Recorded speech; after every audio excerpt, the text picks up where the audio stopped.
Do you go and watch your local football team every other weekend? For around 1 million people in the UK, the answer is yes.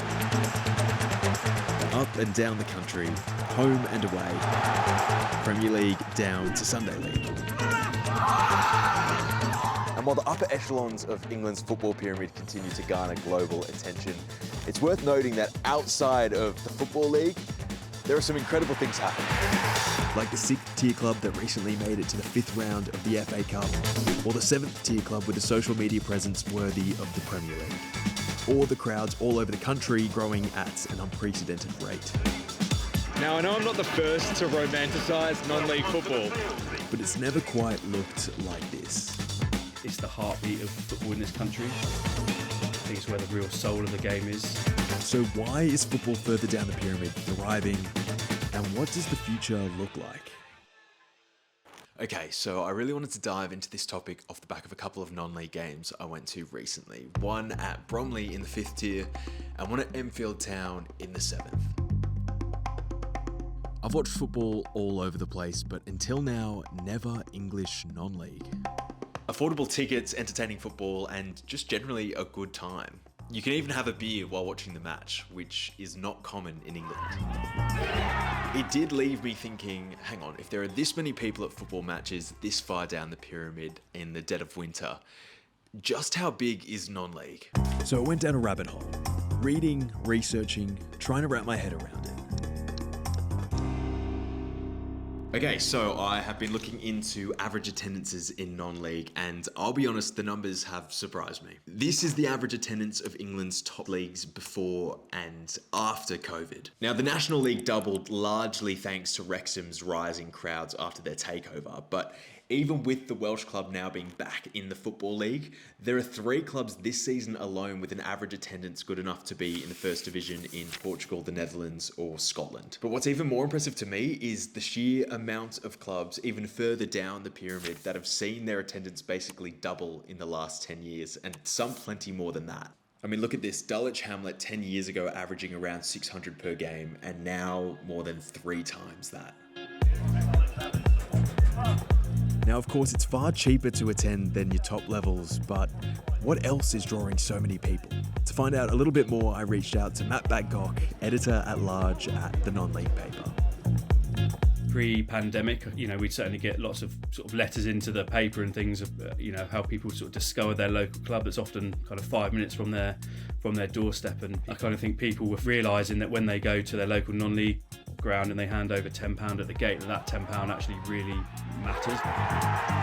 And there's the sort of community feel, kind of the closeness you can be to the players. You can have a drink with them afterwards. They will come in the bar and have a chat, and there's kind of a feeling of being part of it rather than a number.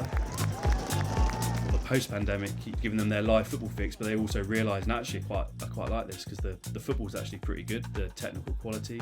And that's one of the misconceptions that non-league is well and truly busting. The quality is there, and there are more than a few examples of it.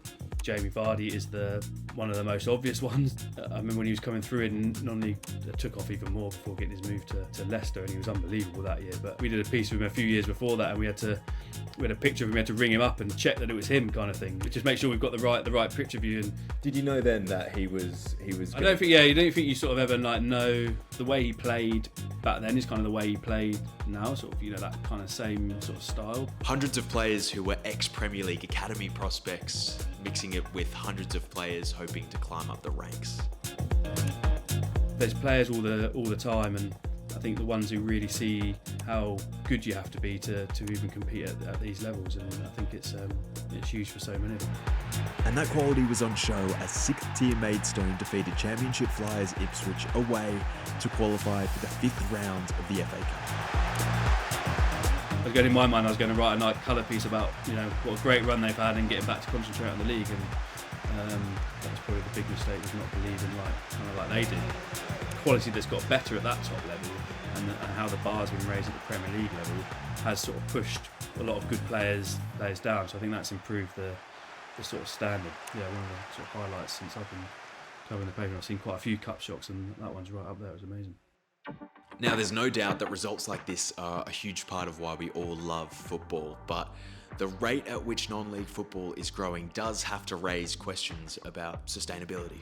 Yeah, I think there is the other side of non-league football where we are crowds booming and the kind of the feel-good stuff is great, but there has to be that kind of awareness that it's not easy for clubs, and obviously, we're in a cost of living crisis. Things have really, really gone up. It's not easy running a non-league football club. I think one of the other big kind of concerns, I suppose, is volunteers and kind of how are people going to keep volunteering? That's going to be crucial for the future of non-league football, that young people kind of get involved. Someone always says to me, one at a league always says, if I offered a club £10,000 cash, or I offered them 10 volunteers, they take the 10 volunteers. Sometimes people don't realise actually how much they can help their non-league club. It's not just about kind of doing all that sort of stuff. It might just be just sticking a few posters up, or going and putting them around, or using their sort of work skills, whether it's like graphic design or all these different things that people can kind of help with and get involved with. I think it's going to be crucial for the game as well. And we're seeing another huge part of non-league's growth at play right now. Social media introducing more and more people to clubs further and further down the pyramid. Getting new fans into the game is how it's going to thrive going forward, and hashtag are the one kind of one of the big sort of examples and success stories.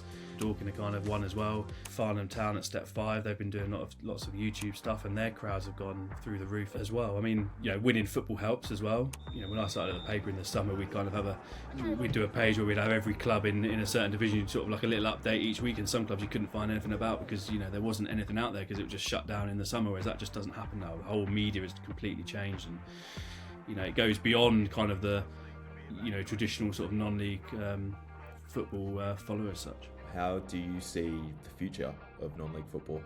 Yeah, I hope I think it's really, hopefully really positive. I think there's been so much kind of good in the last few years. People more and more people seeing about it and getting involved is great for the game. And I think that there's always going to need to be as much reinvestment kind of coming down from above if at all possible. I think there's a perception that non-league doesn't get anything, but obviously Premier League and other sort of stakeholders will argue that there is quite a lot coming down, and we've seen that with sort of improvement in facilities and how good that's been. So, but there's always financial resources is going to be key, and there's going to be sort of challenges that always come along in non-league football. And it's kind of how the whole community kind of comes together and works to move forward and make the best of everything, I guess.